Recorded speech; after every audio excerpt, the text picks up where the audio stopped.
Hello, everybody. Thanks for joining me this week. And we have the amazing Stephanie with us today. So, as you know, that I don't like to mess around with tech. And before we start, we're just going to let her tell her story while I go to the background and do all the Facebook Live stuff. So, Stephanie, tell us. So, today's topic is about parenting. And it is I feel so much for this topic, though. It's so important and nobody talks about it enough. It's almost like, I don't know why is parenting taboo even. I don't even get it. We all do it. Why won't we talk about it so that we can do a better job of it? Oh, damn it. So today we're going to talk about how to improve or increase the EQ in your children. All right. We often wonder why our children don't talk to us anymore. You're going to find out why very soon. So Stephanie will begin by telling you what she does for a job so that she's legit. She's properly the expert in this field, because I don't just pick anyone. You can't just come up here and because I want to. No, that doesn't work that way. So Stephanie has been such an amazing find. And then she will then go on and talk about how she decided, like, what was the journey she took to become the job that she wants to do. Sorry, I'm a bit, because not 100% up here and in here. But don't worry, the interview is still going to be amazing. So Stephanie, take it away. Thank you, Karen. Okay, thank you for having me on, firstly. But yeah, let me tell you guys a little bit about what I do and my work. So I'm an emotional intelligence parent coach. So it's a bit of two things smushed in one there. It's obviously parent coaching. I work with parents who are usually a little bit stressed out with their kids. They might need that support to manage their kids' big emotions, some challenging behaviors and things that like come up day to day. And it's the parents I serve are those who are a little bit stressed and a bit frustrated and think, maybe I'm just not connected with my kids, So having that sort of stressed home life. Just had one of my little ones come in there.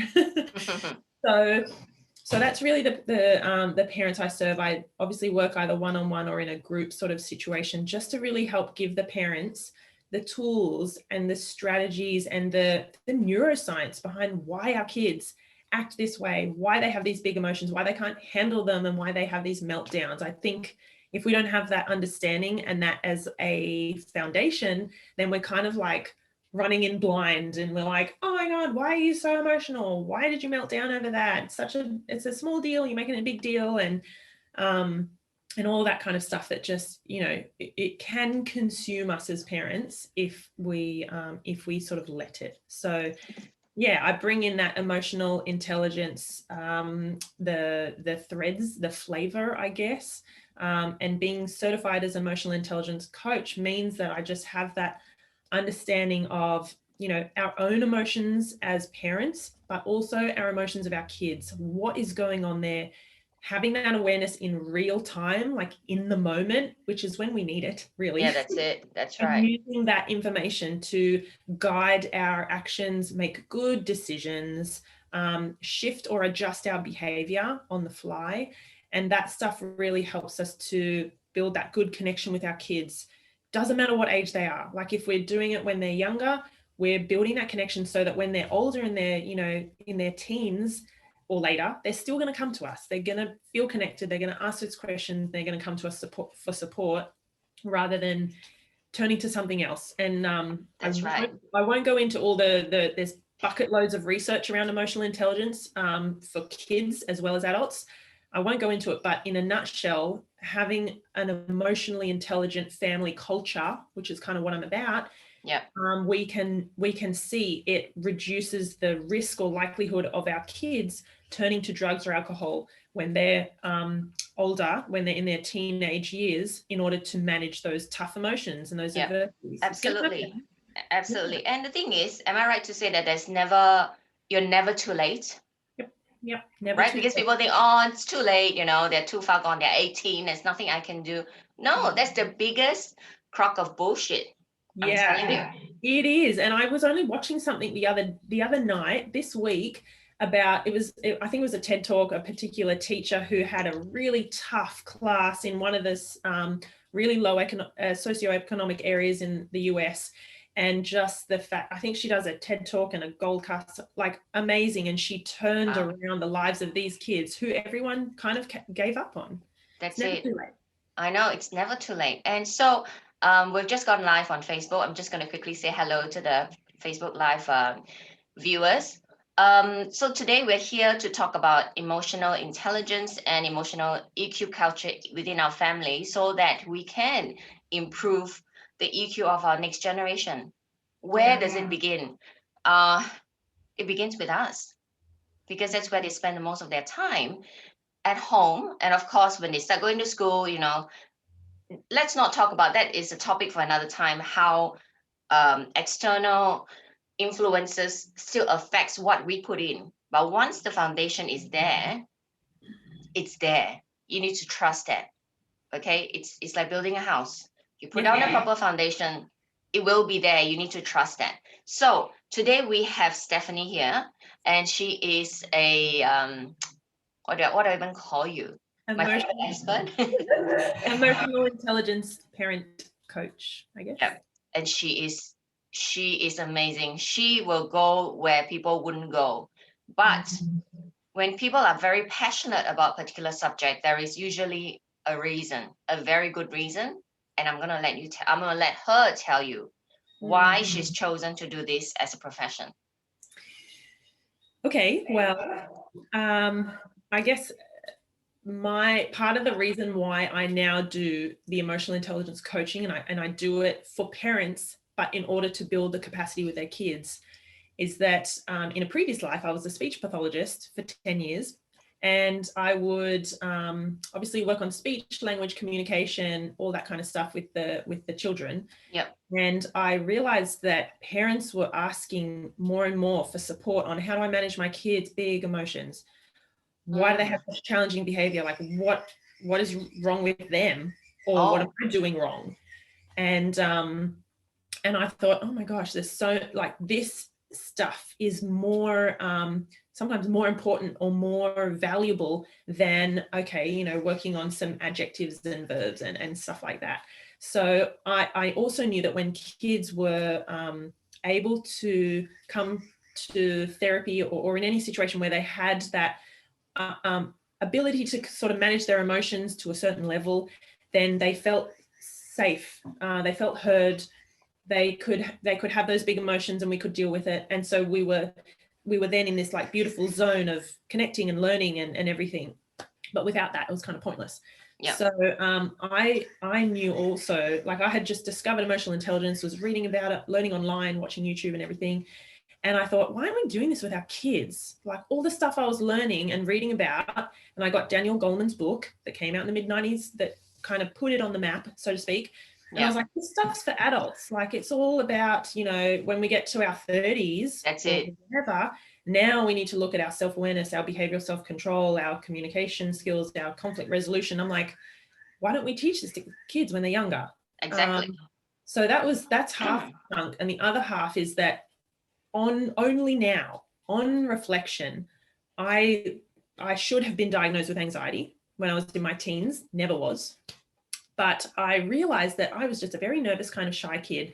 And it would get to the point where even in assemblies and in school, but even in my early career as a speech pathologist, I went to a job interview once.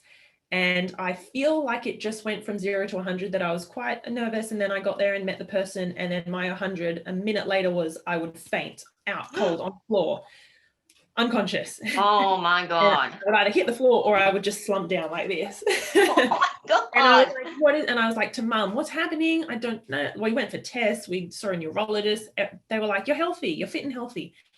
And like I went to see a psychologist for a period of time because I thought, well, I am quite shy and maybe it's to do with that.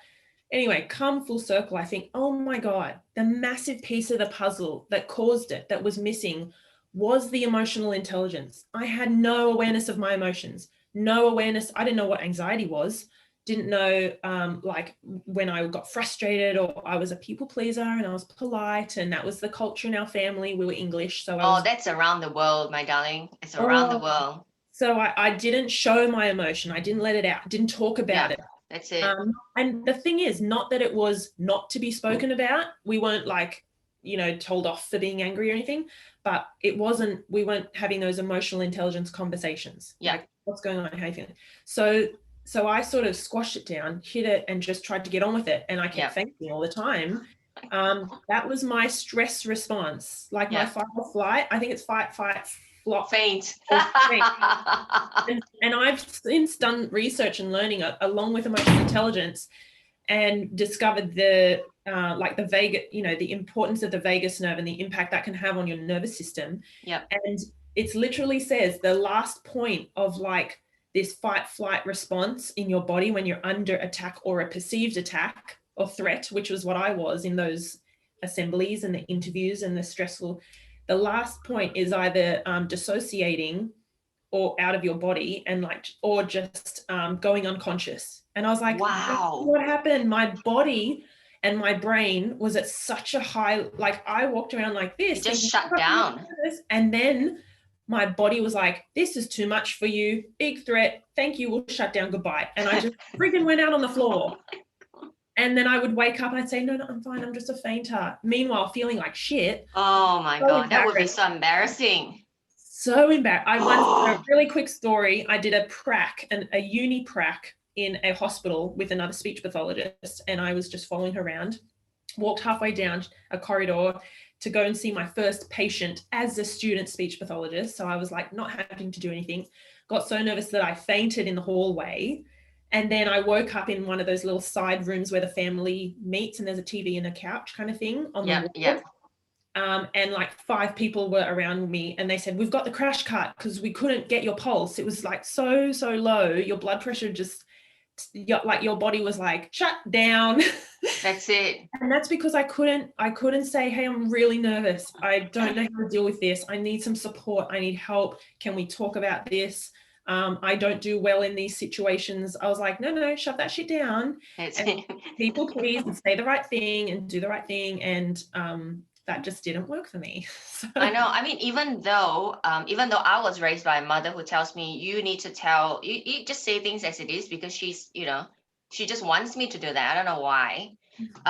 So even though I was brought up like that, I still in the background, culturally, we still don't speak up. So when on the times when I feel I have to say something, I get told that, oh my God, I thought Asian women don't speak up.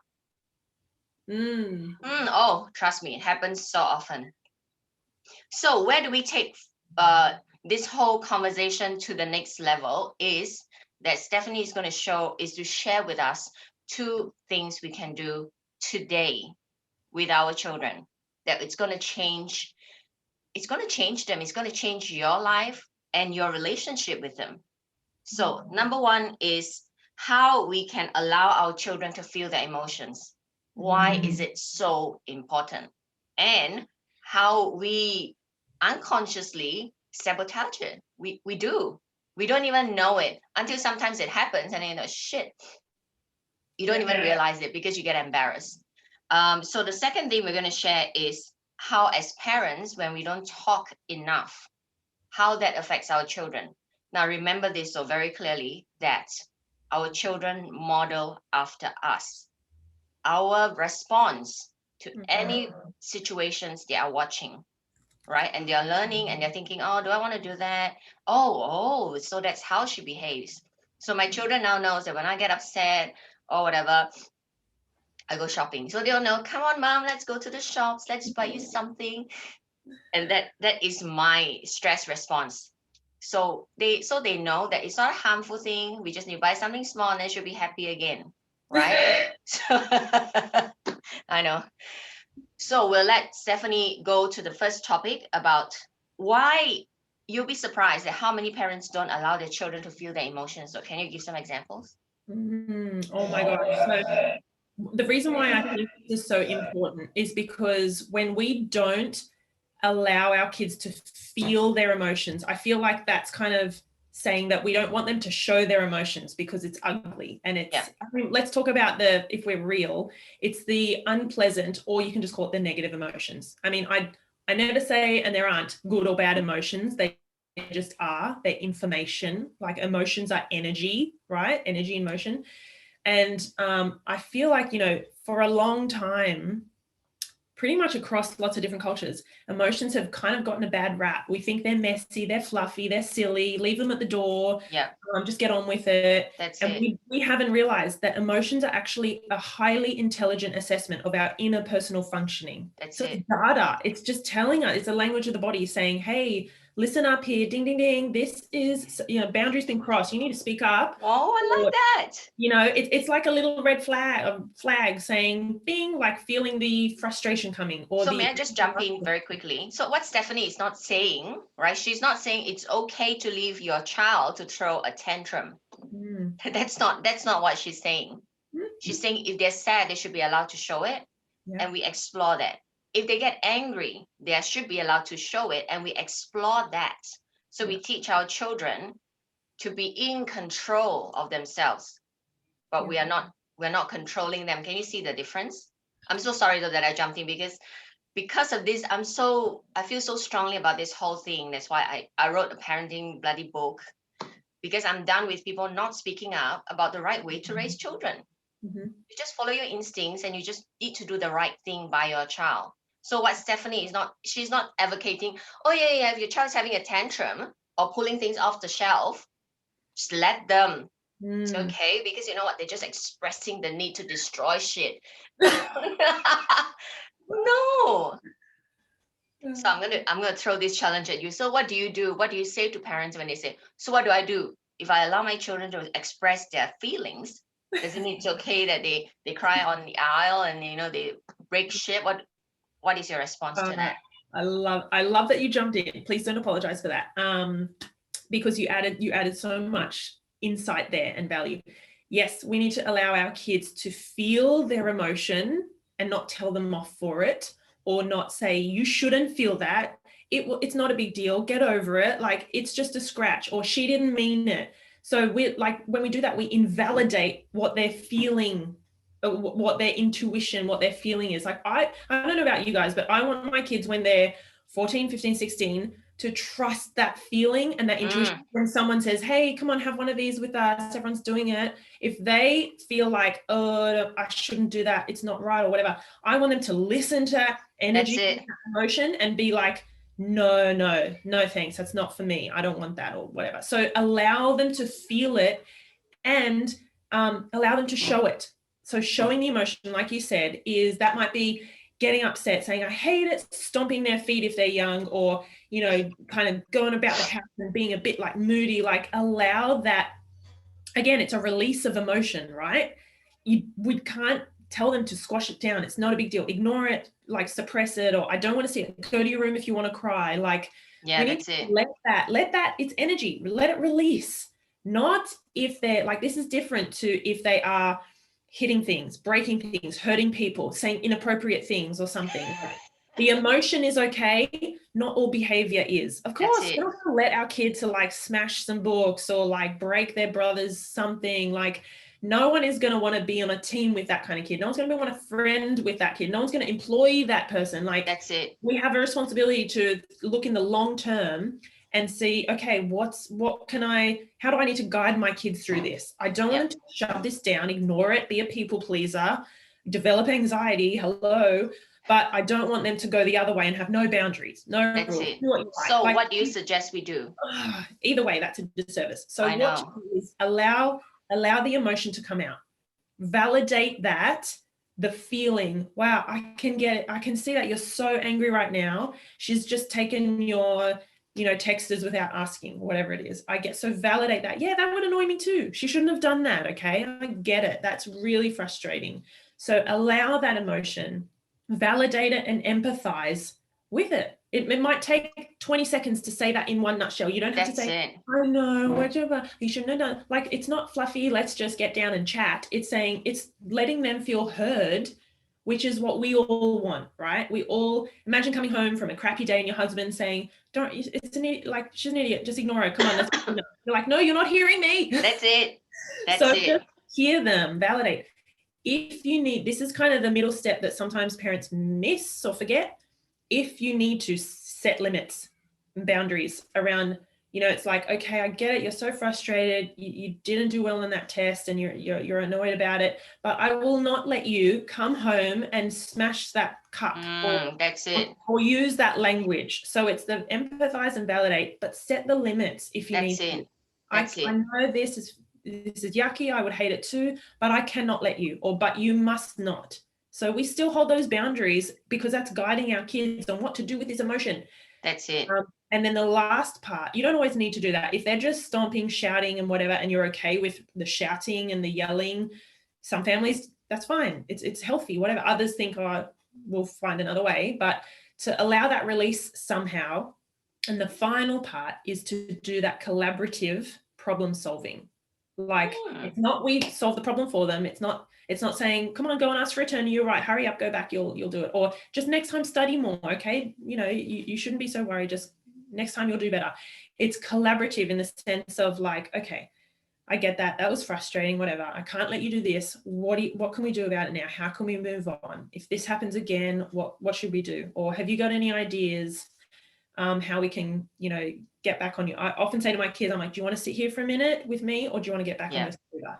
Yeah. So give them that option. It creates that growth mindset of that's it. This is crappy. I hate it. But you know what? It's okay. It's normalized the emotion. And now let me think forward. What can I do about it? That's it. That's it. Bounce forward. So that's it. The choice is given back.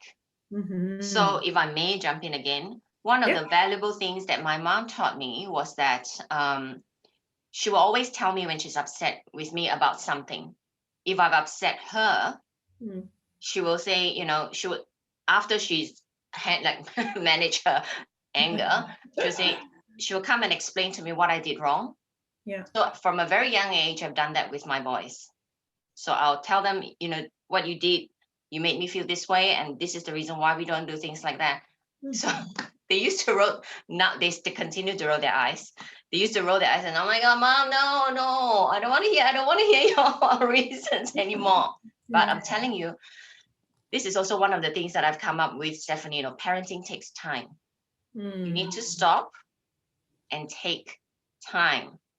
It doesn't take you that long. You put in the 5 minutes now, it will pay off. Do the hard work now, and then, you know, later on, it'll be so much easier for you. Just something to think about. And I have to tell you that because Stephanie has got so much knowledge, in this short half an hour, we won't be able to cover everything. So I'm going to get her to drop her links in the comments so that if you want help or additional information, you know where to find her. So very quickly, we'll go to the last part where how as parents we don't talk enough and how that affects our children and how we can improve that and, you know, improve the EQ culture in the family. How do we do that? Yeah, I love that, because what you were just saying before about you talking to your boys about what's happening and things like that, and your mum doing the same, what you are doing, maybe consciously or otherwise, is cultivating that empathy in them. So they know, wow, my behavior and my actions has an impact on other people, good or bad. And it's not shaming them. No. Saying, you know what, when you, you know, broke that vase or something, I'm just so disappointed. You are terrible. You're such a waste of space. Like it's not making it all about you or shaming them. It's saying, when you did this, I felt that, like, this is the cause and effect. It's in a neutral way. It just breeds that empathy of, you know, thinking about other people. So yes, we 1000% need to talk more about our own emotions and our kids. But like you said earlier, we're always modeling to our kids, whether we realize it or not. They are, even when they're at school, imagine, you know, a child in early high school, even at that age, yes, they're surrounded by other kids their age and their peers are influencing them. But we actually know from research that parents still have a massive impact and a influence on whether our kids do or don't do something or make this decision or that choice. So never feel like, well, you know, he's in year 10 now, so no, don't even, like, they will still, there's still a connection with us, and we can cultivate that. So as we were saying, you know, we need to talk more about our emotions and just get okay with that. Like get rid of that notion of, it's like, oh, I'm talking about feelings. Like, the amount of people who have about 3 or 4 emotion words in their vocab, and it's like happy, sad, angry, and maybe stressed or busy. Pissed off. Oh, yeah, or fine. How are you? Yeah, I'm fine. Like there is literally hundreds, if not maybe thousands of emotions. I've made a beautiful emotion wheel of over 100 emotions in 3 different layers. It's colored. Wow. It's got like the basic 5 or 6 emotions, you know, anger, happy, sadness, joy, love, fear, all those. And then it's got the 3 extra layers in a wheel. And I've made a kids version of that as well, a much more simplified one, because if we're not able to label our emotions and recognize them when they're coming up and express how we're feeling to someone, how are we supposed to have any ability to regulate and recognize and regulate what we're feeling so that we don't damage our relationships or snap every time something gets us angry? So we've got to have that, we've got to model it to our kids. And I will still say to mine, guys, look, I'm really flustered today. I'm feeling really frustrated. This thing happened at work. I just need tea and 5 minutes on the couch, and then I can come and look at what you're doing.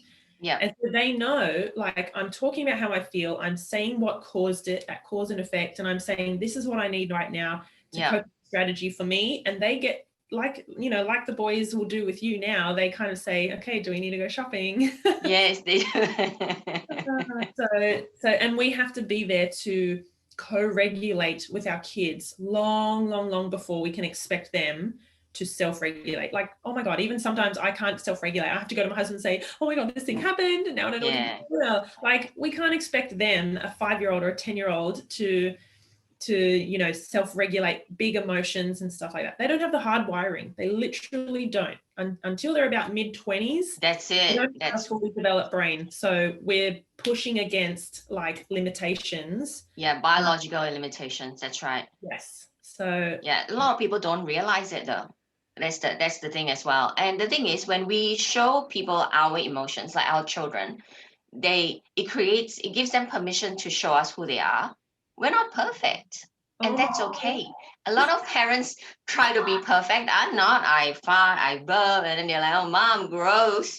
I'm like, I'm human. So, you know, we do though. We put up this front. I mean, when children will always think that we're bigger than what we are because they're little. When we have them, we are full size. They're little. They look at us. Of course, we're bigger than life.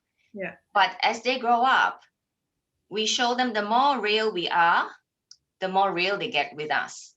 Yes. Yeah. Yeah.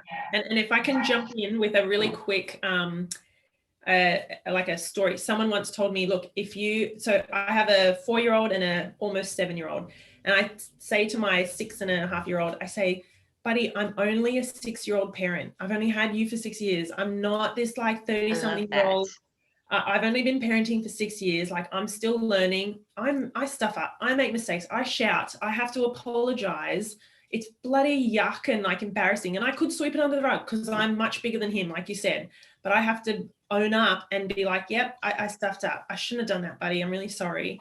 I'm still learning.